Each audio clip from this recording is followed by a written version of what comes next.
কামৰ পৰা ঘৰলৈ আহোঁতে সেইদিনা ভাস্কৰৰ বহুত বেছি দেৰি হৈছিল।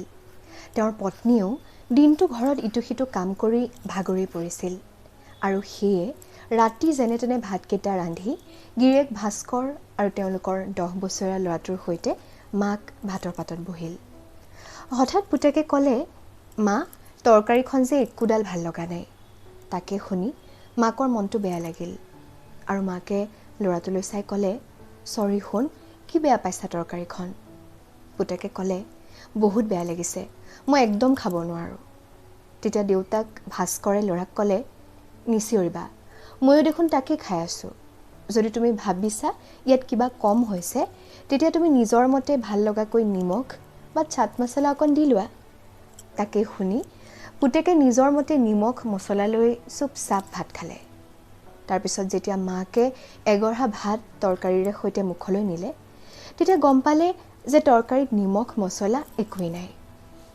ল'ৰাৰ ভাত খাই শেষ হোৱাৰ পিছত গিৰিয়েক ভাস্কৰক পত্নীয়ে সুধিলে, যেতিয়া ল'ৰাই তৰকাৰীখন বেয়া হৈছিল বুলি কৈছিলে, তেতিয়া তেওঁ কিয় একো নক'লে? তৰকাৰীখনতো সঁচাকৈ বৰ বেয়া হৈছে। তেতিয়া ভাস্কৰে ক'লে যে যেতিয়া আমাৰ ল'ৰা ডাঙৰ হ'ব, তেতিয়া সি আজিৰ এই তৰকাৰীখনৰ সোৱাদ মনত নাৰাখে, কিন্তু আমাৰ শব্দ আৰু আমাৰ ব্যৱহাৰ মনত ৰাখিব।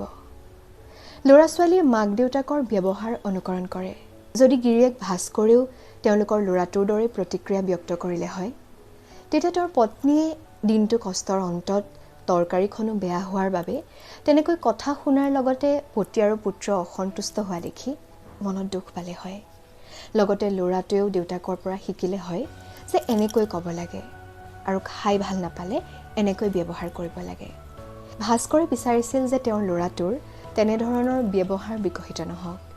সেয়েহে ভাস্কৰে নিজৰ ব্যৱহাৰ নিয়ন্ত্ৰণ কৰিছিল।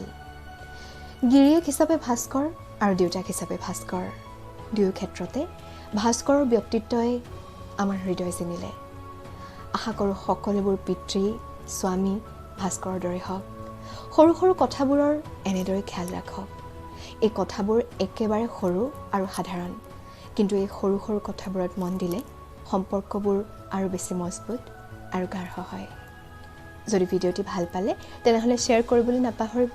পুনৰ লগ পাম এটি নতুন ভিডিঅ'ৰ সৈতে। তেতিয়ালৈকে আপোনালোক সকলো ভালে থাকক, নিজৰ খেয়াল ৰাখক। আজিলৈ আহোঁ, ধন্যবাদ।